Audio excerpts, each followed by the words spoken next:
ముందస్తుగా ఇప్పుడు మేయర్లు అవనివ్వండి, మున్సిపాలిటీలు అవనివ్వండి, ఒక్కొక్కటి వేసుకెళ్ళిపోతాం అంటున్నారు.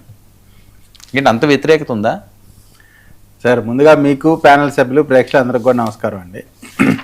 ఇవాళ జగన్మోహన్ రెడ్డి గారు ఇచ్చినటువంటి స్టేట్మెంట్ కానీ లేదు వారు చేసినటువంటి మీటింగ్లు కానీ వాటన్నిటి కూడా కారణం ఏంటంటే పూర్తిగా వెంటిలేటర్ స్థాయికి వెళ్ళినటువంటి వైఎస్ఆర్ కాంగ్రెస్ పార్టీని ఎలా అలాగా కనీసం రూమ్ స్థాయి కన్నా అంటే ఐసీయూ స్టేజెస్ నుంచి ఇంటికి ఎలా రకంగా తీసుకొద్దాం అనేటువంటి అంటే రాజకీయ ప్రస్థానాన్నే ఒక క్వశ్చన్ మార్క్లో ఉన్నటువంటి వైఎస్ఆర్ కాంగ్రెస్ పార్టీని ఏదో ఒక విధంగా నమ్మకం కలిగిద్దాం క్యాడర్లో అనేటువంటి ప్రయత్నంలో భాగంగా అనేకమైనటువంటి అంశాలని ముందుకు తీసుకొస్తా ఉన్నారు. అలానే వాళ్ళు ఆ క్యాడర్ని నిలబెట్టుకోవడం కోసం చేస్తున్నటువంటి ప్రయత్నాల్లో ఇచ్చినటువంటి మరొక ఏమంటారు స్కిట్ అంటారా లేకపోతే ఒక పెయిడ్ ప్రోగ్రామ్ అంటారా ఏదన్నా కానీ ఒక సర్వేని వాళ్ళు రిలీజ్ చేశారు. ఆ సర్వే ఎప్పుడు కూడా అంటే గత జనరల్గా సంవత్సరం ముందో 6 నెలల ముందో ఏదన్నా మూడ్ ఆఫ్ ది నేషన్ అనో మూడ్ ఆఫ్ ది పీపుల్ అనేది జరుగుతూ ఉంటుంది. కానీ 3 సంవత్సరాలు ఇంకా ఎన్నికలు ఉండగానే అప్పుడే ఏ విధమైనటువంటి రిజల్ట్ వస్తుంది, ఎక్కడ ఏం జరిగిద్ది అనేటువంటి మాట, ఎన్ని స్థానాలు, ఎక్కడ టఫ్ ఫైట్, ఇవన్నీ కూడా కేవలం వైఎస్ఆర్ కాంగ్రెస్ పార్టీని వాళ్ళ క్యాడర్ని నిలబెట్టుకోవడం కోసం చేసినటువంటి ప్రయత్నాలే. ఆంధ్రప్రదేశ్లో జరుగుతున్నటువంటి కార్యక్రమాలు అంటే ఆంధ్రప్రదేశ్కి ఒక రాజధాని లేనటువంటి పరిస్థితి నుంచి ఈ రోజున శరవేగంగా రాజధాని, అదేవిధంగా ఏదైతే సంక్షేమ అభివృద్ధి కార్యక్రమాలు ఉన్నాయో ఉద్యోగ కల్పన, ఈ విధంగా పెట్టుబడులు అనేకమైనటువంటి వస్తూ ఉన్నాయి. రాబోయే తరాలకు కావాల్సినటువంటి రోడ్ మ్యాప్ని ఈ రోజున లోకేష్ గారి నాయకత్వంలో ముందుకు తీసుకెళ్తా ఉన్నారు.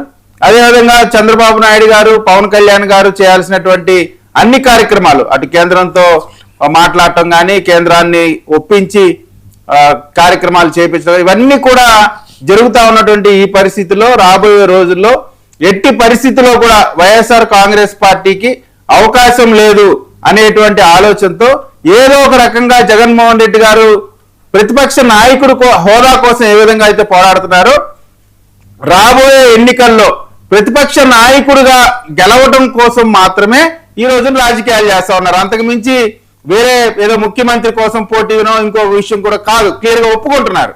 వాళ్ళ ప్రయత్నం అంతా కూడా రాబోయే ఎన్నికల తర్వాత ప్రతిపక్ష నాయకుడు హోదా ఏదో విధంగా తెచ్చుకోవాలి అనేటువంటి రాజకీయ ప్రస్థానమే నడుస్తా ఉంది తప్ప ఇది అధికారంలోకి వచ్చేటువంటి అవకాశమే లేదు. పెడుతున్నారు. రేపు లోకల్ వారికి సంబంధించి విజయవాడ అవనివ్వండి లేకపోతే ముఖ్యమైన మేయర్లన్నీ కూడా అవన్నీ కూడా ఎట్టి పరిస్థితుల్లో కొట్టాలని ఈ రోజే కదా మాట్లాడింది. సరే ఆ సర్వే సంగతి వదిలేయండి, సర్వేది ఎవరికి వాళ్ళకి ఏదో చూసుకునే వాళ్ళు ఇస్తారు, అదేదో కరెక్ట్ అయిపోతుందని కూడా మనం చెప్పలేం. కానీ ఆయన చాలా కాన్ఫిడెంట్గా కనిపించట్లేదా? కాన్ఫిడెంట్గా అంటే మీకు కనిపిస్తున్నారు కానీ వాళ్ళ క్యాడర్కి కనిపించకే కదా దాన్ని ఏమంటారు ఆ సర్వే రిపోర్ట్ తెప్పించుకుంది, దాన్ని వాళ్ళు పబ్లిష్ చేయడానికి 2-3 రోజులుగా సర్క్యులేట్ చేయడానికి కారణమే వాళ్ళ క్యాడర్లోనే నమ్మకం లేదనే కదా. వాళ్ళ క్యాడర్కే నమ్మకం లేదు కాబట్టి క్యాడర్ని బలోపేతం చేసుకోవడానికి చేసినటువంటి ప్రయత్నాల్లో భాగం జగన్మోహన్ రెడ్డి గారు నిజంగా రాజకీయ ప్రస్థానం రాజకీయంగా ముఖ్యమంత్రి అవ్వాలనే ఆలోచనతో ఈ రోజు ఆయన కార్యక్రమాలు చేయట్లేదు. నిజంగా మళ్ళీ ముఖ్యమంత్రి అవుతాను అనేటువంటి ఆలోచన లేదో ముఖ్యమంత్రి స్థానానికి పోటీ పడాలనేటువంటి ఆలోచన ఉంటే ఆయన చేయాల్సినటువంటి రాజకీయం కాదు అనేటువంటిది ఆంధ్రప్రదేశ్ లో ప్రతి ప్రజలు కూడా చెప్పుకుంటా ఉన్నారు. అంటే జగన్మోహన్ రెడ్డికి రాజకీయం ఎలా చేయాలో మీరు చెప్తారా? నేను చెప్పట్లేదు, ఆయనే చెప్తున్నారు. నేను ముఖ్యమంత్రి క్యాండిడేట్ ని కాదు, కేవలం ప్రతిపక్ష నాయకుడు క్యాండిడేట్ నే.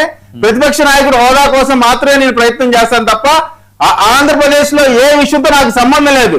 నాకు ప్రతిపక్ష నాయకుడు హోదా వస్తే చాలు, ఇది తప్ప ఆయనకి 2 ఎజెండానే లేనటువంటి పరిస్థితి స్పష్టంగా 2 సంవత్సరాల నుంచి మనం చూస్తా ఉన్నాం. జగన్మోహన్ రెడ్డి గారు ముఖ్యమంత్రి మెటీరియల్ కాదనేటువంటి అంశం ఆయనకు కూడా తెలుసు. ఆయనకి తెలుసు ఆయన ఏ పార్టీ ద్వారా అయితే ఎంపీ అయ్యాడో, ఏ పార్టీ ద్వారా అయితే వాళ్ళ నాన్నగారు ముఖ్యమంత్రి అయ్యారో ఆ పార్టీ కూడా చెప్పింది ముఖ్యమంత్రి మెటీరియల్ కాదని. అయితే జరిగినటువంటి పరిణామాల్లో బాబాయ్ హత్య, అనేకమైనటువంటి అంశాలు, కూటమి విడిపోవడం, ఇవన్నీ అనేక రకాలైనటువంటి అంశాలతో ఒక్కసారని దరిదాపుగా 14 సంవత్సరాల నుంచి ఇంటింటికి తిరుగుతా ఎవ్వరూ లేరు. అంటే తండ్రి పోయాడు, అలాగే చిన్నానని చంద్రబాబు నాయుడు గారే చంపించారని చెప్పి పేపర్లో పెద్ద కట్అవుట్ పోస్టర్ ఒకటి వేయించి అంటే ప్రజల్లో ఒక సింపతి గేమ్ అనేటువంటిది ఒకటి ప్రయత్నించి ఆ ఒక్కసారి అవకాశానికే ప్రతిపక్ష నాయకుడికి ఇచ్చే ముఖ్యమంత్రిగా ఇచ్చిన తర్వాత ప్రజలు 2 చూశారు. ఇక జగన్మోహన్ రెడ్డి గారు ప్రతిపక్ష నాయకుడిగా పనికిరాడు, ముఖ్యమంత్రిగా పనికిరాడు అనేటువంటి ఆలోచనతోనే ప్రజలు 11 స్థానాలు ఇచ్చారు. ఓకే, చిన్నపరెడ్డి గారు. సార్ నమస్కారం సార్, ప్యానల్ సభ్యులకు అలాగే 99 వీక్షకులందరూ కూడా నమస్కారం.